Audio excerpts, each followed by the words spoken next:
Hey, everybody. Welcome to the Faith Church podcast. I am your host, Jay Williams, and joining me today is Jeff Clossy. Hey, Jay. How's it going? It's going great. Great. Good to be with you. It is good. You're saying that through like gritted teeth right now. A little bit. A little bit. There's full disclosure for people who are listening. There has been a bit of a bug that has gone around of the stomach variety, and Jeff and I both feel like we came down with that this morning. Yeah, so we're going to do this, though.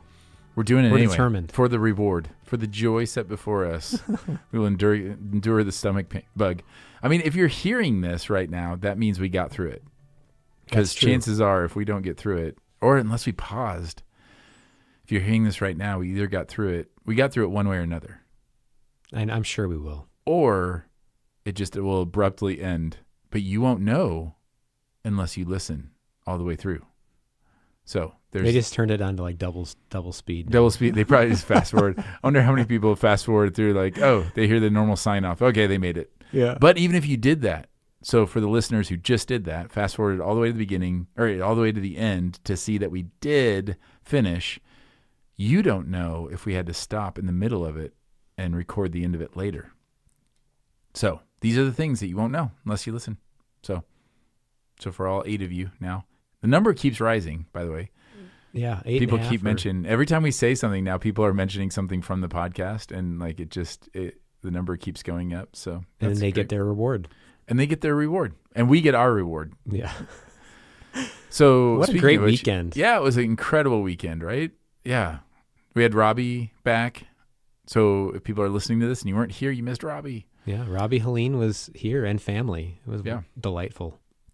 Yeah, he was here. He recorded the podcast last week because he was in the office during the week, and then he was our keynote speaker for the men's conference, which was awesome.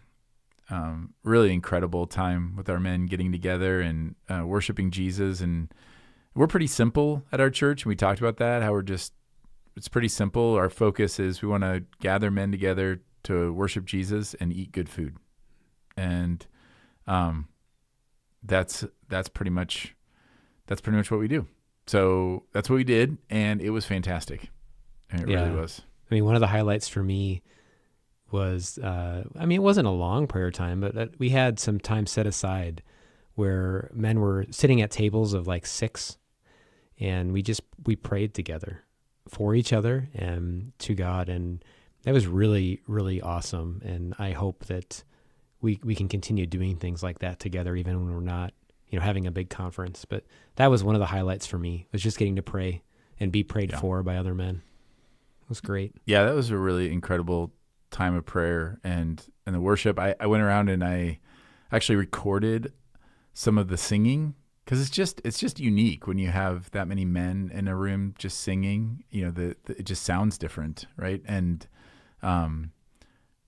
they were really loud. The problem with that recording is I couldn't help but singing also. Oh.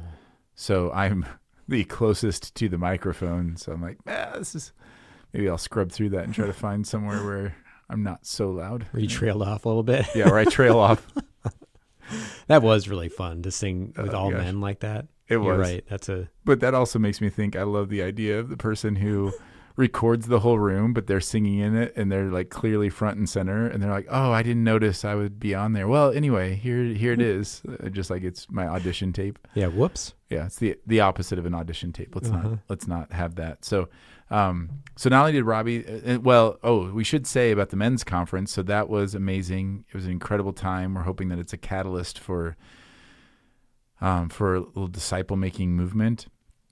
But the women's conference is coming up April 22nd. So that's a little plug there to make sure that you make it a priority to be there. If you're a woman. If you're a woman. And if you're a man, make it a priority to equip and empower other women to be able to go. So we say this every year, but for husbands, make sure that you're proactive. If you have children, that you're proactive to free up your wife. If you're not married and you're not, like, you can still serve and help us figure out how to handle food and everything. If you are a mom and you have small children and you don't know how you would deal with childcare, let us know. I don't know. We don't know what all we're going to do with that, but we've been able to connect people in the past. And it's just really important to us that anyone who wants to be there can make it, and that they don't let obstacles in their way. I just referred to children as obstacles. They are a blessing, but they're they're a blessed obstacle. Yeah, and the spirit of it, right, is like there's reasons we miss things like that. And right. I guess what we're saying is if there's anything we can do, we want to help make that feasible, including the money, including, all of the things that prevent us from doing things. These are really important, and they only happen once a year, like this formal thing. And it's worth the investment of a Saturday once a year to just be with the men, be with the women of our church in this way. Yeah, it really is. And I would just go one step further with that and say, yes, if there's anything we can do, but whatever the obstacle is that's keeping you, let us know. Because what we were saying is we want to help. We want to figure out how to help, and you may not even know how we could possibly help. So, but let's figure that problem out together that's the desire there. So not only did Robbie speak at the men's conference, but then somebody thought it was a great idea to also have him preach on Sunday morning, which... What a brilliant person.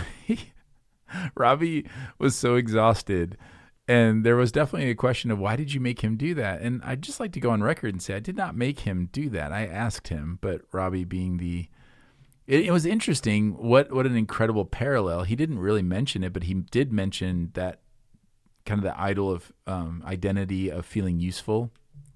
And I'm sitting there thinking like, yeah, that's why you agreed to preach this morning. That would have been I think a good illustration to use in that. But I'm free of that. I don't really feel the need to feel useful. So it's not really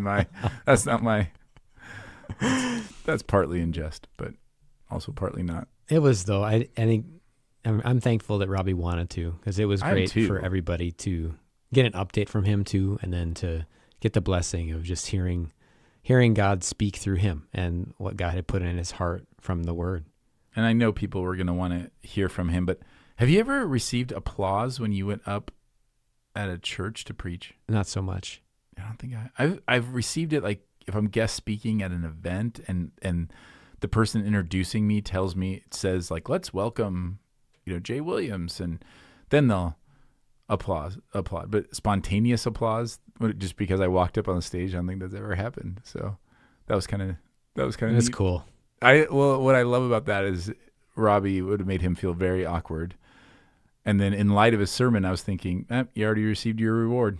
Hope you enjoyed it. Shucks. Hope you enjoyed that applause, because that's all you're getting. Oh, boy.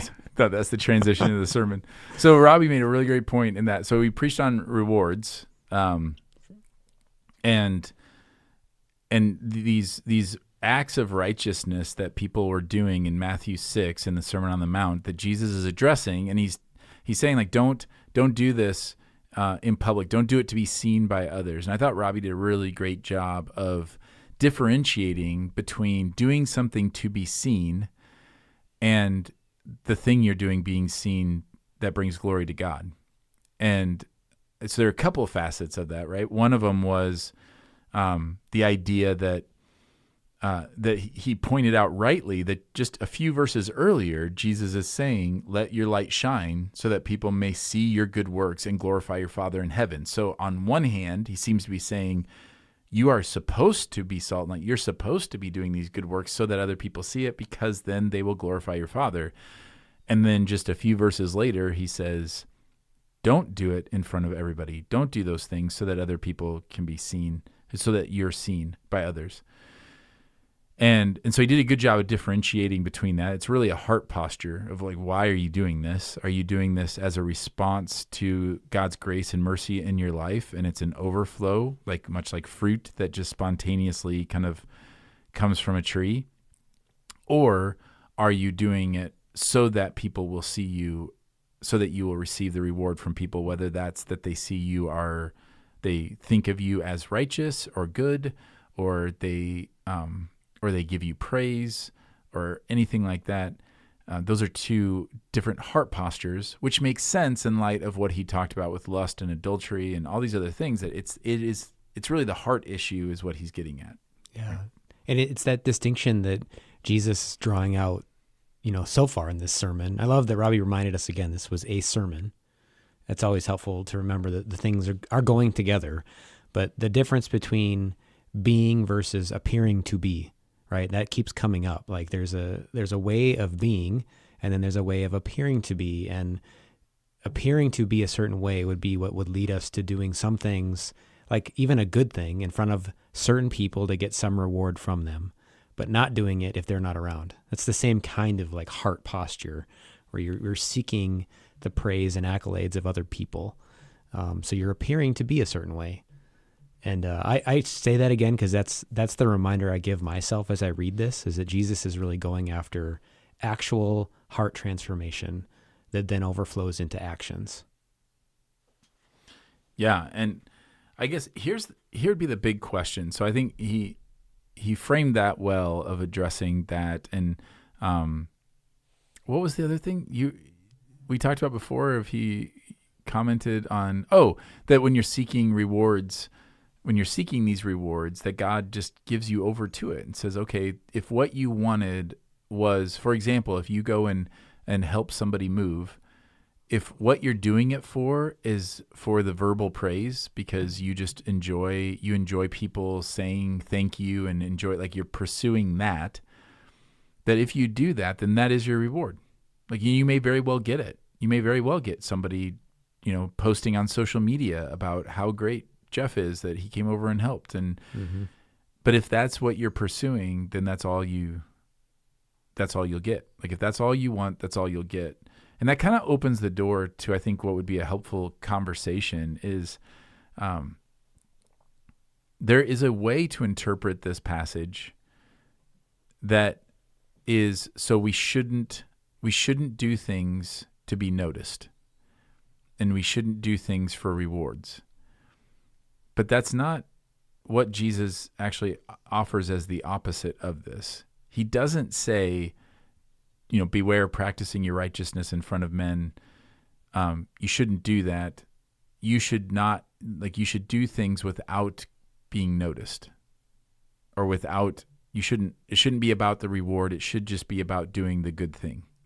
He doesn't say that, which we would think would be really, really virtuous. Like there's a lot of philosophies that would say the most virtuous good deed is the one where you do it without any thought of reward, without any thought of being noticed. Like you just do it because it's the right thing to do. Like totally detached from any benefit to yourself. Right. Is that what you're getting at? Yeah. It's just this is the right thing to do, so I do it because it's the right thing. And I think that creeps into our churches. But listen to what Jesus says. He says, beware of practicing your righteousness before other people in order to be seen by them. So that's the idea, like for that being your purpose. He said, for then you will have no reward from your Father who is in heaven. So he says, ultimately, when he talks about giving, when you give to the needy, do not let your left hand know what your right hand is doing, so that your giving may be in secret, and your Father who sees in secret will reward you. So he says that a few times, that if your Father who sees in secret will reward you. So what Jesus is doing there, right, is he's not saying you shouldn't want to be noticed, or that you shouldn't desire a reward.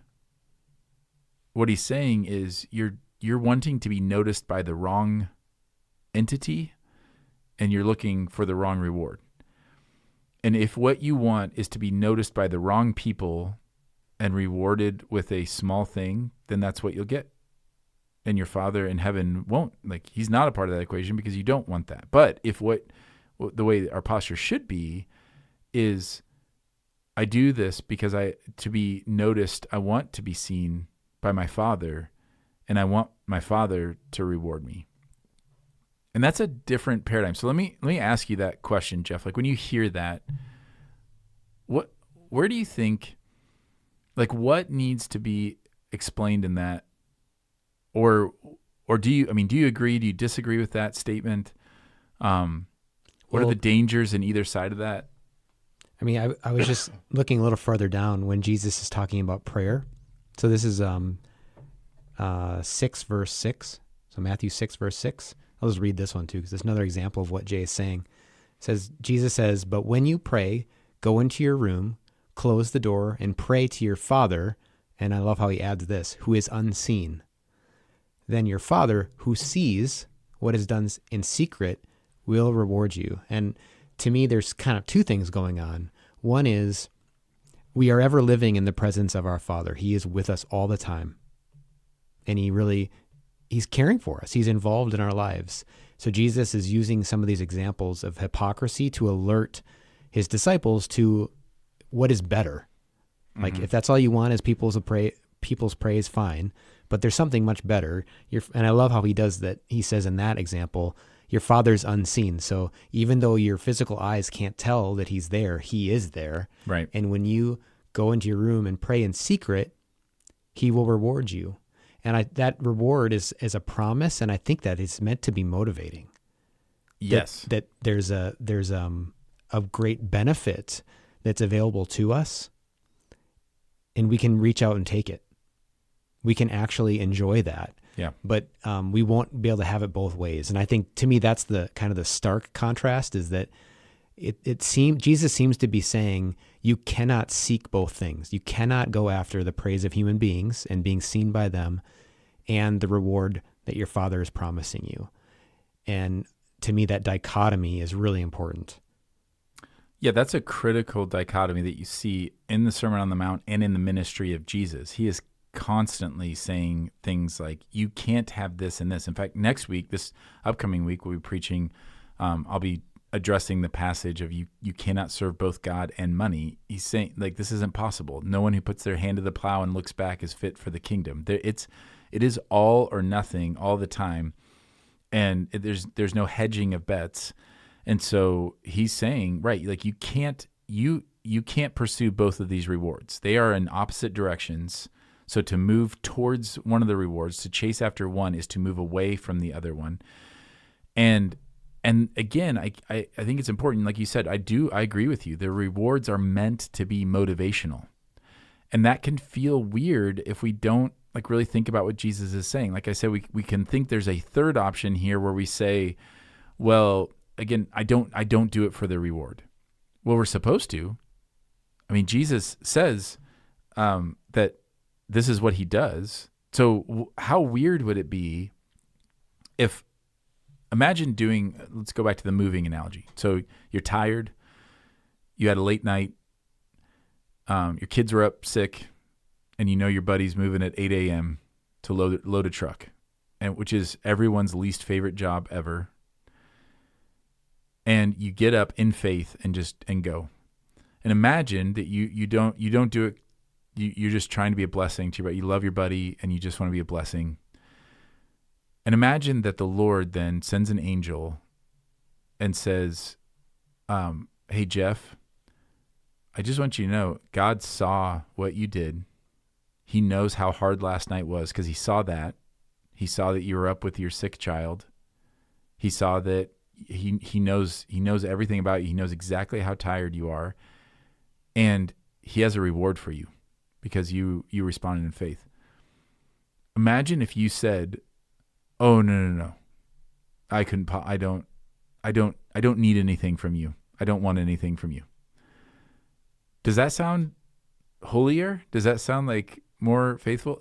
God, I have everything I need. I'm self-sufficient. I don't need there's nothing you could give me that would possibly be, that desirable. Just doing the good deed was its reward in and of itself. Like, when you put it like that, I hope that people would say, oh yeah, that does sound weird. Like Jesus says, no, your Father sees you and he'll reward you. And it's better. It's way better than doing it to be seen by others and to take whatever little reward they give you. This morning, it makes me think, actually, this is interesting. I was reading an article this morning, and it was related to actually sexuality and the cross. And eventually the author got to this point where he said, the good life is found only in Jesus. So anything that is derivative of his ways will not lead to what will actually bring me life and joy and happiness. And it just strikes me how much that applies, that comment, to this situation as well. So the idea that you would need other people to bring you what will ultimately lead to deep satisfaction and joy that we so long for, it's false. All of that is only found in Jesus and in his Father by his Spirit. And to me, this is another encouragement to seek it there, to seek for what is life-giving constantly from him. You know, at the men's, was it the men's, I don't think it was a main session. It must have come up in a workshop at the men's conference. Kevin said this, Kevin Johnson. One of the shortest verses is pray continually. Yeah. And that makes me think of it as well. Like we pray to God because we know that there is reward in that, and the reward is not.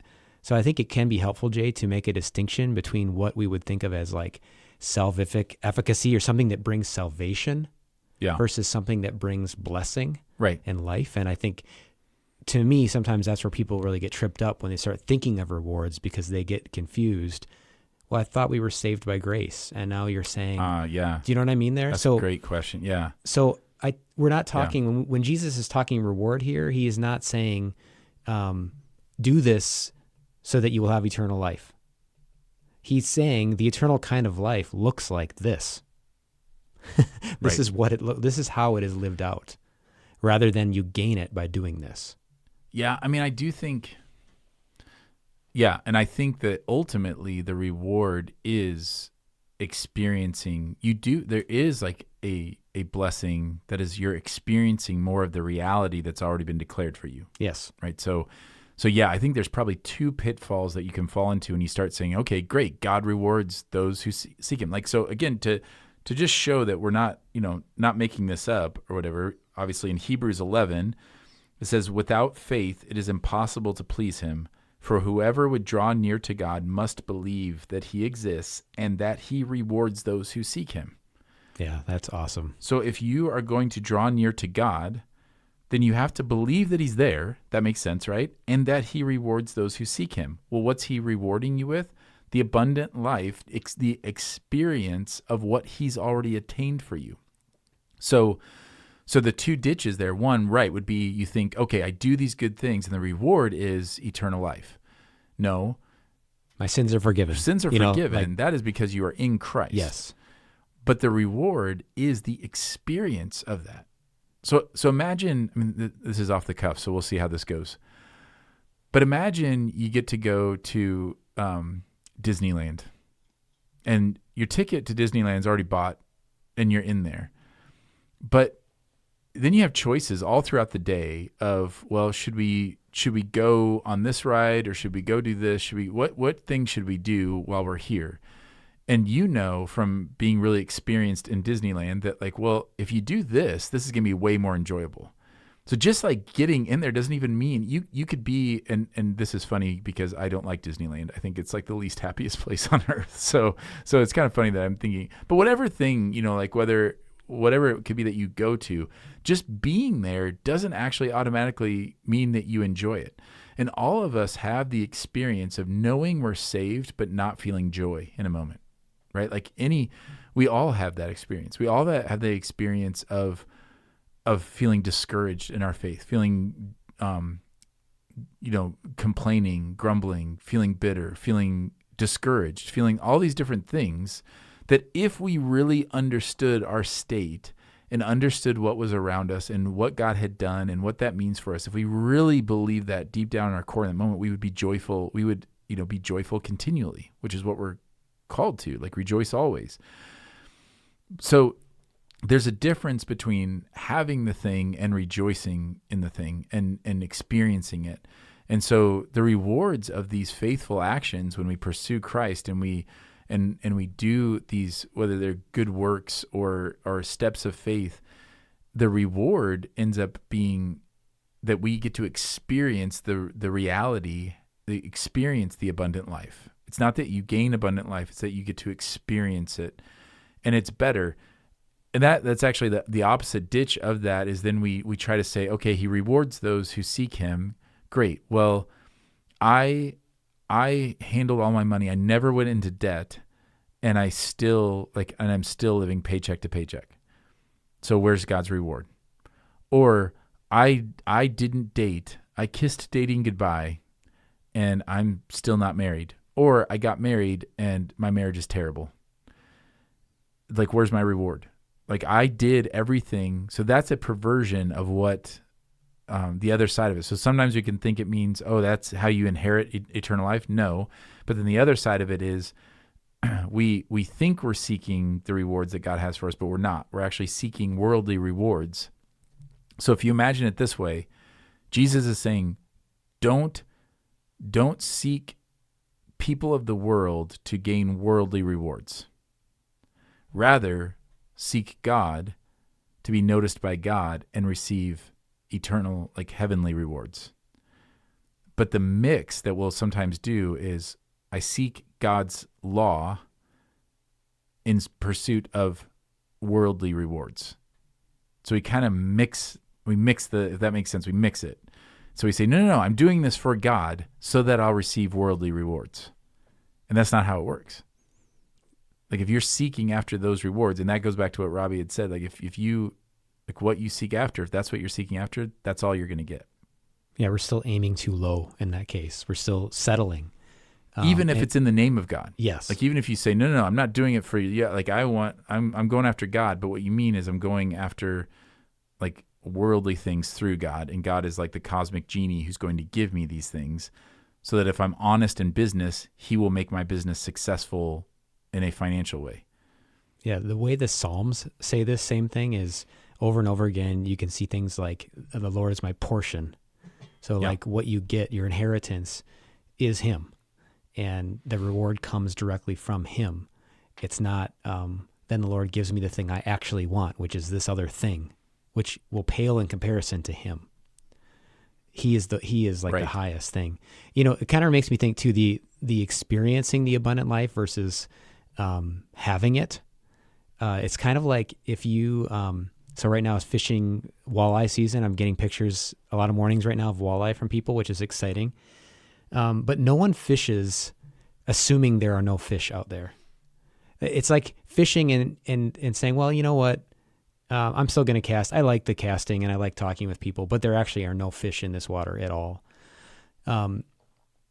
Sometimes getting the line out and knowing that there's actually fish in there, you get to experience something very different. Now, we don't always catch when we fish, so this is different. It breaks down. But the idea that our Father is actually there in secret and he will reward us, when we enter into those circumstances, I like the one you gave, the example of serving someone, like helping someone move, and doing it the way Jesus is describing it, not for anyone else, doing it for God. It's like, it's the equivalent of like, I'm actually going to get out there and do it because I know he's present. Like I know there's a fish right over there, so I'm going to cast and experience that. I'm actually going to take a step with Jesus, who's right there in secret, and I trust that he can actually reward me, and there actually can be a result. Maybe result isn't the word, but there can be an experience of his love and presence and reward that is so great that makes the effort and the energy and maybe the suffering of helping to move, if there is that pales in comparison to it. Again, it's the Jesus saying, for the joy set before him, he endured the cross. It wasn't just, this is just the right thing to do, so I'm going to do it. Right. And it's not just he will reward. Like it's a promise. It is. That he's going to see you. Jesus doesn't say, well, do it in secret, because just in case God notices, then he might reward you. He says, no, he will see you and he will reward you. And the question is just, do you believe that? And I love what you said there about just like the seeing. That's part of it. So like if you take those two things, he sees and he rewards. And so normally our flesh wants to do things to be seen by man so that we can receive the rewards of man. So I'm just going to reiterate that. So the fleshly way is I want to be seen by man, and I want to be rewarded by man's rewards. And the reason why that's tempting is because that's more tangible. So you, like you said, pointed out in the prayer, like your Father who is unseen. So you have to know that he's there, which is why Hebrews 11 says that, like, if you're going to draw near to him, you have to believe that he exists. You believe that he's there even though you can't see him, and that he rewards those who seek him. Well, if I do something to be praised by you, Jeff, I see you. I know you're there. And I know if I do this thing, then I know what that reward looks like. It's tangible, and it gives me like a little shot of endorphins or whatever. And Jesus is saying that's so much less. And not only is it a lesser reward, but it's also a lesser being seen. Because if you take, again, I don't know if this hits close to home for anybody else, but take that example again about moving. Like, if I'm going to help you move, and I've had that rough night, kids have been up sick, all that stuff that I'm talking about, got other things going on, and I still am like, no, I need to be there for my buddy. I need to help him move. Have you ever been in a situation where you're like, I'm going to just slip in all of the reasons why this was so difficult to be here? Like, I wanted to be here, but like, hey, I'm going to slip in that my kids are up. Yeah, I'm pretty tired. My kids are up, but no, it's worth it. And it's worth it to be here. I'm glad to be here.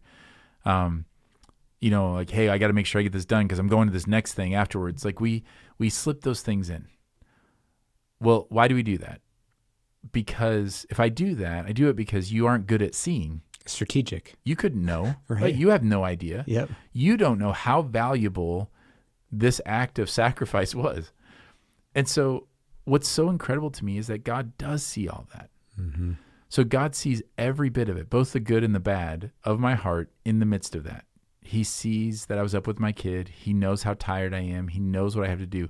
And if I go out of my way to make sure you know all of those things, then I'm receiving the reward. The reward I get is you going, some mix of, of truly being thankful. Also, probably a little mix of feeling guilty. Like, oh man, I'm sorry. I don't want you to have to, you don't need to be here. And then that's what you get, and it's over. And you don't get what the Lord is, but the Lord's basically in that moment would be saying, hey, I see all that. You don't need to tell anybody else about that. You also don't have to like forcefully hide it. If somebody directly says, how did you sleep? You don't need to lie to them and say, I slept great.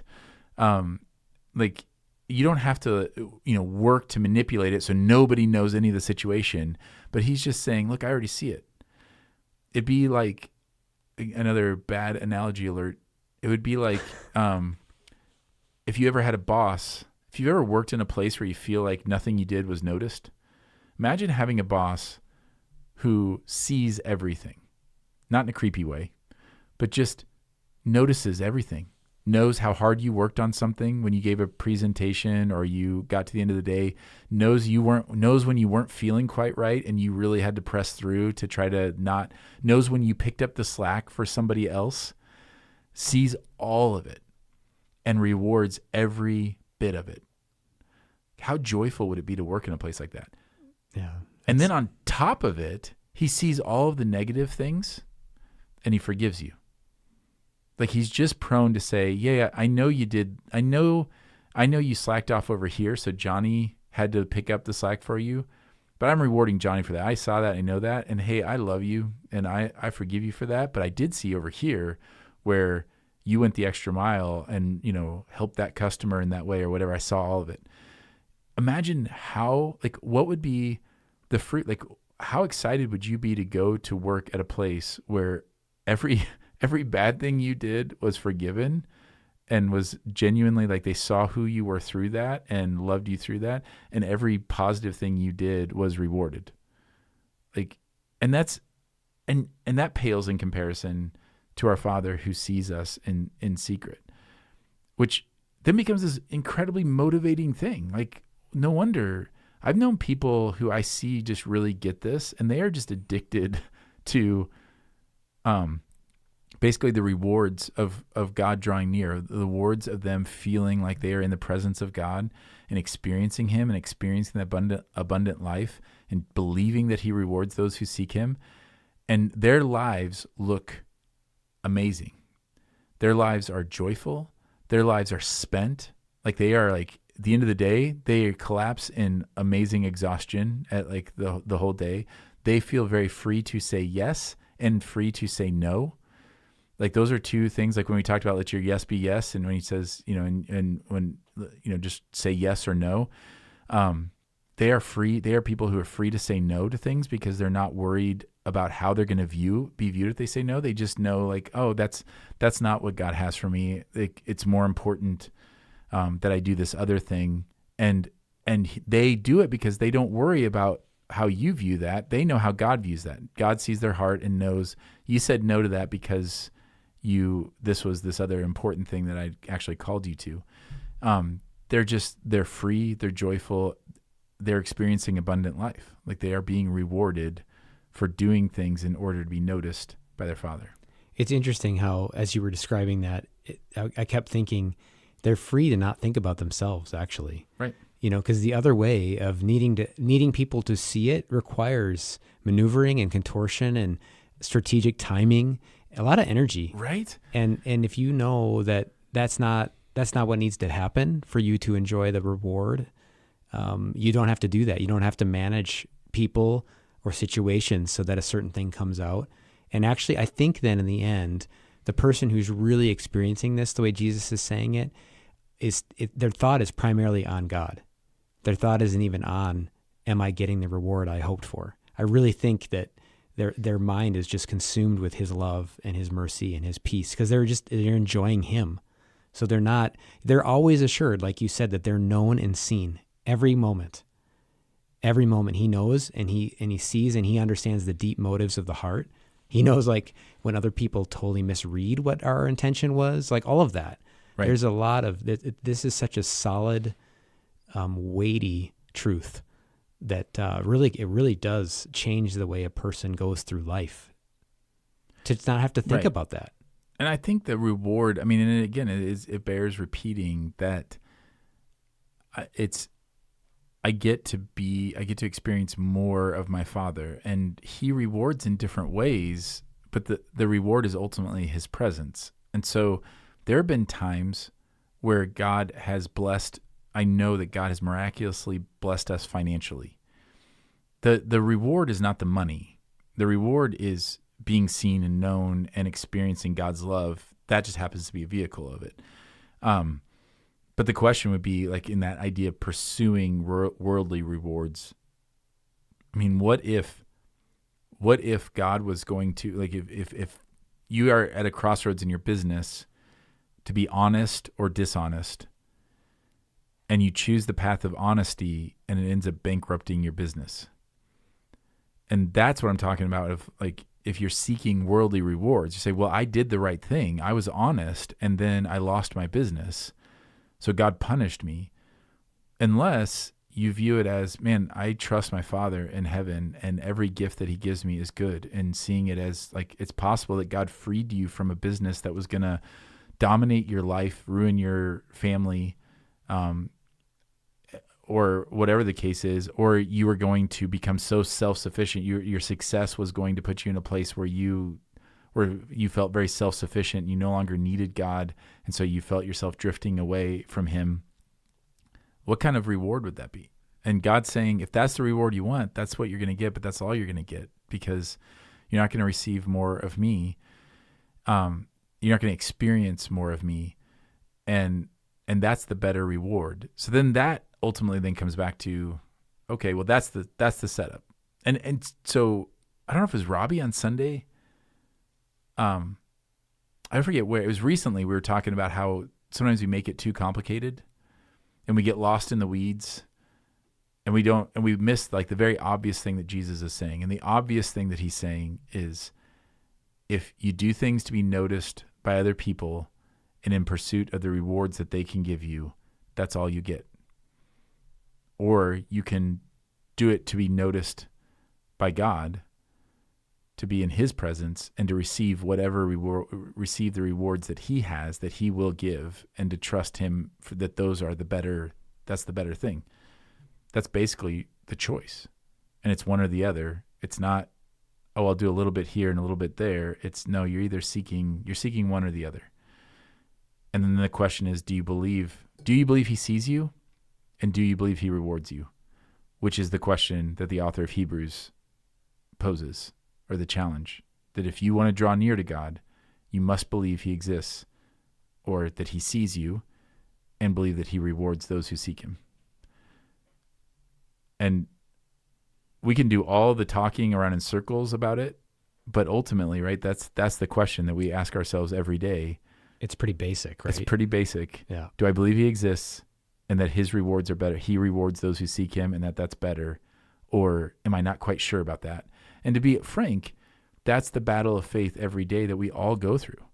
There are many times where I face that. What I try to do, so here's a practical help in this. I just try to face myself with that question. Whenever I'm tempted to do things either to be noticed by others or to receive some kind of worldly reward, I just like, it's like this moment of saying, okay, let's just be clear about what we're doing right now.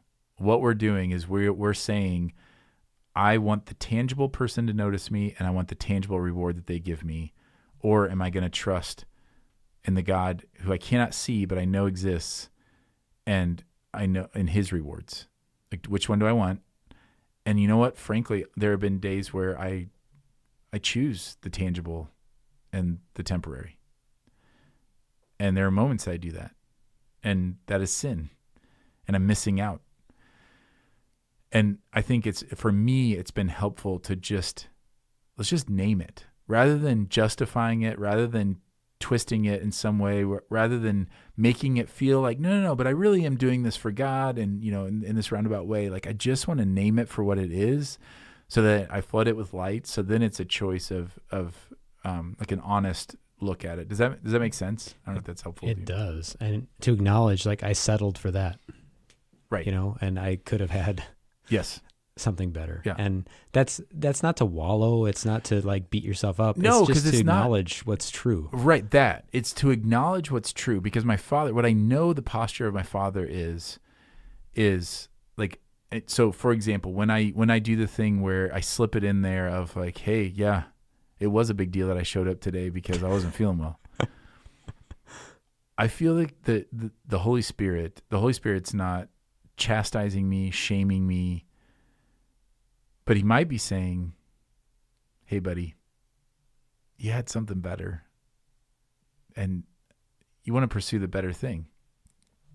And then guess what? Because God is merciful and extravagantly generous, he gives me lots more opportunities. Like, so the what I did just now doesn't need to define what I do in the next moment.